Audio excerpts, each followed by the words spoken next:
Get the latest Impact podcast right into your inbox each week. Subscribe by entering your email address at impactpodcast.com to make sure you never miss an interview. This edition of the Impact Podcast is brought to you by ERI.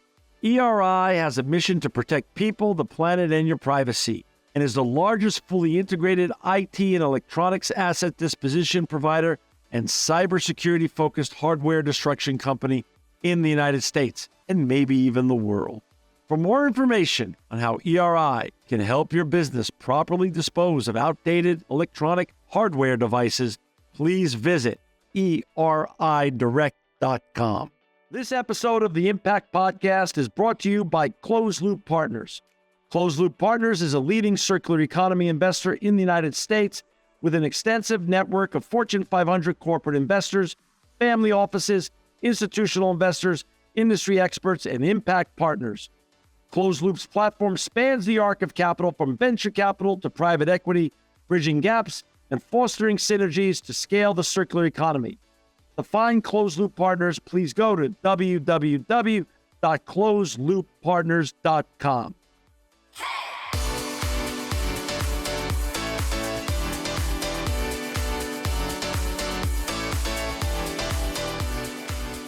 Welcome to another edition of the Impact Podcast. I'm John Shigeri. I'm so excited to have with us today Kelsey Duffey. She's a Senior Vice President at Walker Dunlop. Welcome to the Impact Podcast, Kelsey. Thank you for having me. I'm excited to be here. You know, Kelsey, before we get talking about all the important work in ESG and sustainability that you're doing with your colleagues at Walker Dunlop, can you please share a little bit about your story? Where did you grow up and how did you get on this fascinating and wonderful and important journey?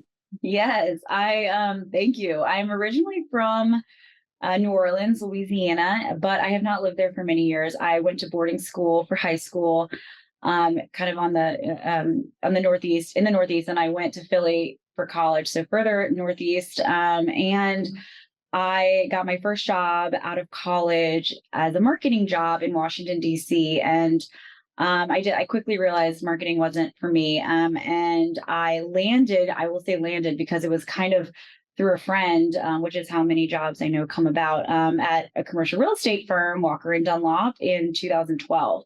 So I kind of fell into the industry, which is something I hope to touch on a little bit today, how it's a little bit of an unknown industry for many, especially women and minorities today. So I lucked into this role, I would say, and I joined the investor relations team in 2015 and have been in that role for 8 years now or so. And the ESG or sustainability portion of my role came about somewhat organically, I would say, over the past 5 years. So what about Walker Dunlop, what struck me and why I've stayed here for 12 years is just the commitment to the people that we have. And the company as a whole is definitely fully invested in making meaningful impact in the industry. But I will say, when I first joined and for several years, we weren't really doing a great job communicating that. And as ESG in general just became a more important topic, and a lot of our shareholders were asking about it, and we didn't have the right disclosures and communications in place, but we were doing everything right. So that's kind of how my role started getting shaped on the ESG side of investor relations. So we're a publicly traded company, but we're a little bit unique, I would say, in today's world because we're kind of a family-owned public company, if that makes sense. Our CEO is Willie Walker, so Walker and Dunlop. His grandfather started the company in 1937. Wow. So yes, I know, it shapes our culture that we're a family-owned but public company. Yeah. And that just speaks to kind of how people are family-owned companies just kind of tend to feel like a family, and that's how Walker Dunlop is, and that's what has struck me is just the investment in our people, and that has been at the core of our ESG program, and hopefully we'll get to talk more about it. But that's kind of how our ESG program started, was really with our people and better communicating that. And I've really enjoyed building out, the formality of our ESG program, I guess, over the past 5 years from what we were already doing for, I would say, decades. Were you very familiar with that acronym and with sustainability work prior to 2015? No. And to be honest, I don't ESG. A lot of companies are moving away from it, as you well know, right? Because not just because it's becoming politicized, but because employees don't connect with it as easily as they do if you say impact or sustainability or corporate Yes. responsibility. So I find even internally, in presentations I'm writing ESG parentheses environmental social governance. I want everyone to understand what it is. And so no, it's taken a while. And I will say from an employee perspective, the governance part always is it's not as important to our Yeah, employees, but it is important to our shareholders sure. as a public company. So ESG, I would say in 2015, it was a new concept, but what has been interesting to me is that it's ever changing. So every year, while I feel like I know more, I feel like I'm still drinking out of a fire hose because there's just so much that goes into the simple acronym, right? It's Sure. so big. And it's also ever changing. Right now is a Yes, time where it's changing so much. yes, So, exactly. It's um, a full-time job just keeping up with that. And then, we have the various stakeholders as a public company with our shareholders, which is a large part of my job, obviously. But then, your employees, your vendors, your partners, and everything else. So for to share, I love how you termed it. It's a family-run company, but it's publicly traded. But the culture is family, it just is wonderful, and especially to have a family name member as a CEO still is really shows tremendous continuity and cultural continuity, etc. Before we get talking about all the great work you and your colleagues are doing in the ESG at Walker and Dunlop, can you share a little bit about Walker and Dunlop? How big is it, and how many people are there, and what exactly is the main core of your business? sure. Yes, that's a great question because it's not a household name. So we are a commercial real estate finance company. We are one of the largest providers of capital, I would say, to the commercial real estate industry, meaning we finance, apartment buildings, office buildings, retail centers, anything like that. Though primarily our focus is on multifamily. And we like to say that we are building communities. So our capital is going towards, financing where people live, where they work, where they shop, and that puts our business in every aspect of the community across the United States. So we have about 1,500 employees, 50 or so offices throughout the country. We're headquartered in DC, though I'm in Dallas, as we discussed. And so yeah, it's grown though. I mean, when I joined in 2012, we probably had 250 employees. So we've had pretty dramatic growth, and done very well, from a stock price appreciation perspective and all those things. We're a growth driven company, but also a people driven company. So I think that combination has worked well for us. Historically, the commercial real estate industry hasn't been well known for all their work in ESG. Can you explain why Walker and Dunlop has taken, and how you've taken a leadership position with regards to commercial real estate and the implementation and execution of good ESG work? Yes, definitely. So, I mean, like I said, we're one of the largest multifamily and commercial real estate lenders in the country. Right. And we are using that leadership position I mean, like I said, we're not a household name, but if you're in the industry, you know who we are. And that is, that speaks a lot because it's a huge industry. And we have been very focused on certain internal efforts, but also efforts throughout the industry. So internally, we have set goals on increasing diversity, and among our leadership, among our entry level, kind of throughout the organization. But then across the industry, we have established a partnership. It's called CRE United, so Commercial Real Estate United, with various stakeholders in the industry. Some household names for sure, like Fannie Mae, Freddie Mac, KKR, Kane Anderson, big names. And really, the goal is to just open channels for minorities and women in the industry, because our company has done a great job diversifying. I think we're 35% women, 65% men, and that's probably in line with the industry. But when you look at the ownership level of commercial real estate, where the real wealth is, if you mean really, if you want to own commercial real estate properties and run a business, it's only 4% or 5%, I think, women and minorities. So the goal is to really open doors and build. It's hard to break in, right? I don't want to say it's an old boys club, but it's an industry that has been around for a long time, and breaking in can be tough. So the goal of CRE United is to break down those barriers and build networking opportunities, connections, but also access to capital. There's real capital coming to these minority-owned and women-owned businesses through the partnership, and it's been super successful so far. But more exciting to see, what's to come, because it's still relatively new. So historically, you're saying as an industry as a whole, as the CRE industry goes, minorities and women have been marginalized, and now you're trying to create a bigger tent and bring more into the industry. Correct. Yes, Great. That's the goal. Yes. That's wonderful. So explain a little bit, Kelsey, and for our listeners and viewers, we've got Kelsey Duffey with us. She's a senior vice president of Walker and Dunlop. To find Kelsey and her colleagues at Walker Dunlop, you could go to www.walkerdunlop.com, walkerdunlop.com.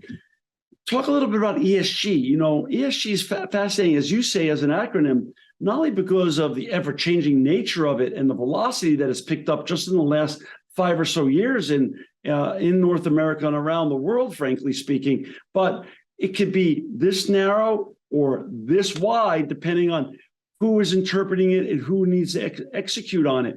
How do you look at ESG at Walker Dunlop, both internally and externally, in terms of how you like to go about executing and making a successful ESG program?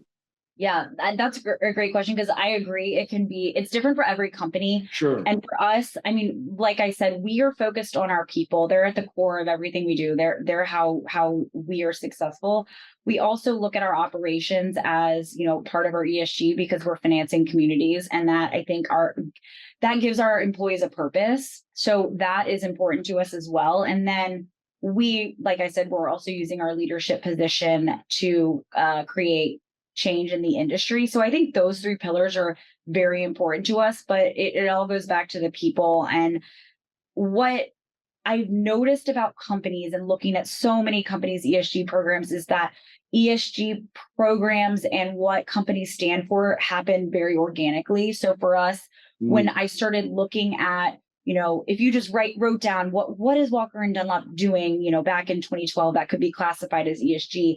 It was centered around our people and retention and training and leadership opportunities and wellness benefits and everything that went into creating a happy, healthy, productive employee.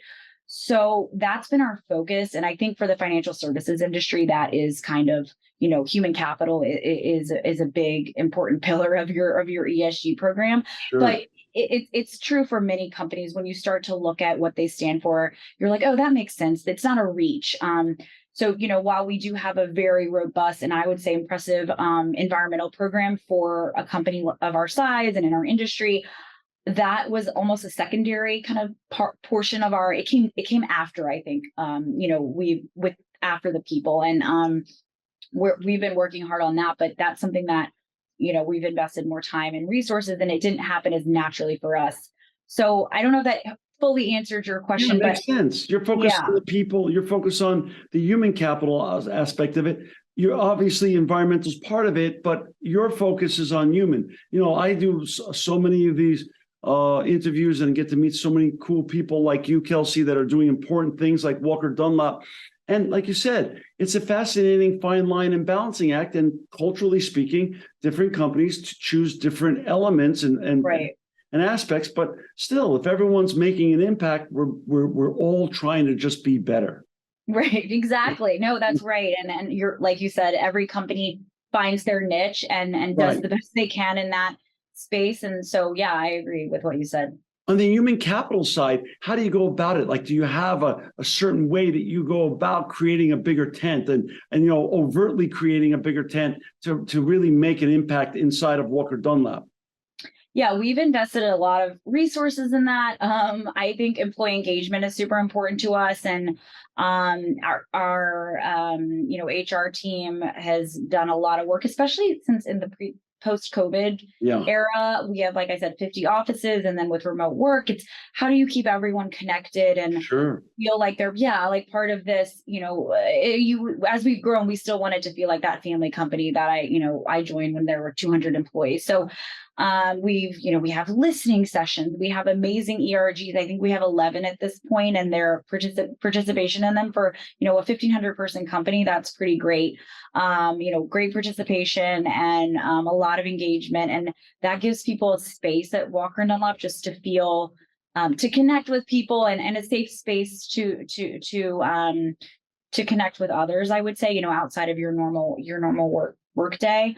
And then from the DEI perspective, I think we've really been a leader there. We have a full DEI team, and we're focused on, I would say, primarily, we do have quantitative goals around bringing up women and minorities in management positions and among the top earners at the company. Our CEO thought that was important. We want to get women and minorities at those levels making the most money, not just even out the workforce, if you will, but it takes a while to kind of have that movement through your workforce. So we're focused on entry level. We have a lot of partnerships with historically Black colleges and universities. We have intern programs that start as young as high school. And I've had several interns come through my department. And then, the hope is that we hire them and they move up from analysts to, just like I did, really. I started as an assistant and here I am today. So I think the company is great for that. And we're working kind of at the bottom levels and up, but we have goals across the space. But I think engagement since 2020 has been a huge focus for us. And look, it takes a lot of resources and effort in a dispersed environment like we have, but it pays off because you want people to feel connected, or else they're not gonna feel like they want to stay. And I think that's what we've done a great job with here at Walker Dunlop. How do you overcome the woman issue? Like, my wife was a commercial real estate broker I want to say, about 30 years ago. That's, so that was very, very different back then in Los Angeles, on the west side of Los Angeles. How do you, on that part of it, how do you get more women involved? What has historically been a male-dominated industry? Yeah, and yes, that is a great question, and that's with our recruiting efforts. I mean, we're always looking for top talent that are women, but like you said, there are a few. So yes, you can hire, the best female teams that are established, but it's really about creating that lower level of, entry level. They start in our underwriting analyst program and move up. And I have several friends who are now, the brokers themselves and, women friends at Walker and Dunlop who had that exact path. And they are taking it upon themselves to mentor and sponsor other women, because it's important to women in the industry to bring more women in. And, one thing that's interesting is that it's not commercial real estate. Very few colleges have a major of commercial real estate for just their normal, unless you're in business school. So it's a lot of educating people about the profession and what the opportunities are in the industry, of which there are so many. And I think sponsorship and mentorship among women. We at Walker Dunlop have a great women's group, but within that we have sponsorship and mentorship programs that have been great. I've participated in, and building those connections is helpful. And then also just building an environment, and this is upon every company, especially in commercial real estate, building an environment where women want to stay. I have 2 kids, and I'm not a broker myself, but I'm in a male dominated kind of finance area of the industry. And I feel like Halloween was yesterday, right? I wasn't at work the whole day yesterday because it was, and just creating that space where not just women, but all parents and a caregiver role can feel like they have that flexibility, and that makes women want to stay. If it's cutthroat. I mean, your wife doing it 30 years ago was a completely different environment. I think most companies have adapted, but it's still a tough industry. So we're getting there, but we have work to do. Do you every year create and put together an impact report? We do, yes. We have a very robust. We do that. We also have a task force for climate related financial disclosures. You might know that TCFD. It's more of an environmental focused report. We're proud of that as well. But we work very hard on our ESG report, and When does that come out? What part of the so year? we just we released it pretty much every summer. So Okay. for 2022, we release it in the summer. We'll do the same in summer 2023. And yeah, it's a great document. And so then that lives on walkerdunlop.com in It perpetuity. does. Got it. So what are you, you're publicly traded, so I know you're limited in what you could say, but what projects and initiatives are you really excited about in the coming years ahead? That is a good question, because we are actually meeting with our board of directors next week about our strategy for all things, including ESG. We're going to, ESG has a place in that discussion. So I would say, and this is a struggle for many companies, or not a struggle, just part of the ESG journey, is getting ESG to be completely integrated into our business operations. And like I said, what our business itself is very ESG oriented. We have an incredible affordable housing platform. We in fact have equity ownership in affordable housing properties, and a whole arm of our business dedicating to preserving and developing affordable housing. So that's amazing. We're the top green Fannie Mae lender, so we help finance properties that are making green upgrades and becoming more sustainable. So we're proud of that. But integrating ESG into kind of every area of our business has taken time, and that's for the next 2 to 3 years. I would say just to ensure that ESG is part of our business decision making process across the board will be important, and always just thinking back to our people, and our mission of Right. financing communities, but also creating change in the industry. And I think if we keep going back to that as we integrate it into our, business development processes, and our, even some of our business travel processes, we haven't quite gotten there yet, but things like that, that's the longer term goal. So I would say keyword is integration, and getting more fully integrated. And as we know, ESG and sustainability, there's no finish line. It's a journey. So 100%. the journey just continues, and that's wonderful. And it's just so great to hear what you're doing and how you're really evolving an industry as a whole in a leadership role on an industry that really needed to be evolved in a better way. Yes, agreed. I think we're getting there, and I think while I do believe our company is a leader, we have great partners, and a lot of other larger peers like ourselves are equally focused on everything we've discussed. So I think we're getting there, and that's very exciting. And you just said, I want to see it through to the end, but there is no end. It's just always going to hopefully be getting better and better. And that's, exciting in itself. Kelsey, for inspiration, do you, since benchmarking your own industry would be sort of, not that exciting at this point, historically speaking, let's just say, where do you look for inspiration and benchmarking on ESG, and who's doing it right, and what other things that they're doing that you could bring into both Walker and Dunlop and into your initiatives and industry as a whole? Yes. Oh my God. That I love to do that. And like listening to some of the speakers you've had on your podcast. And I look at a lot of our bigger competitors. JLL, for example, that's more of a household name, I would say. They're doing a great job on their environmental piece of their business. And like for an example of full integration is they offer, advisory services on environmental issues for property owners, which look, that's something like we aspire to as a company. They have like, I think 50,000 employees compared to our 1,500, but I look at them and I recently listened to the head of sustainability at Clorox speak, and that was incredibly inspiring. They have just complete integration, with all of the development of their packaging all the way down to, how a consumer views and handles the product and what they do with it. So just the complete integration in their business was incredible to see. Obviously completely different industry, but it's great to look at companies like that and just see what they're doing. And it's inspiring to see. And I just love seeing that across every industry, the focus on ESG and like we discussed earlier, in different facets, right? Like for Clorox, it's largely environmental, and I'm sure they have a great human capital management program as well. But just seeing every company kind of make a difference in its own unique way is very inspiring. And I take little tidbits back and try to incorporate them where I can into Walker Dunlop. Well, that's wonderful. Kelsey, thank you so much for your time today, for your wisdom, and for your vision on what you're doing with your colleagues at Walker & Dunlop. For our listeners and viewers to find Kelsey and her colleagues and find Walker Dunlop's ESG report, please go to www.walkerdunlop.com.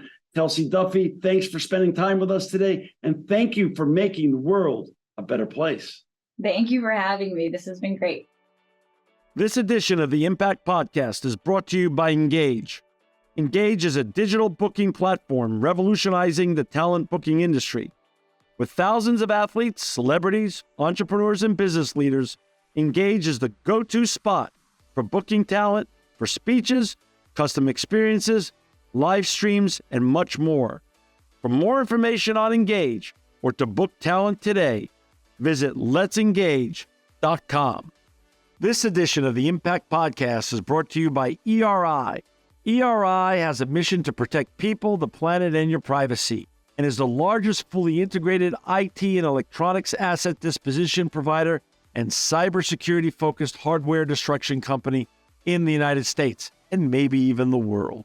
For more information on how ERI can help your business properly dispose of outdated electronic hardware devices, please visit eridirect.com.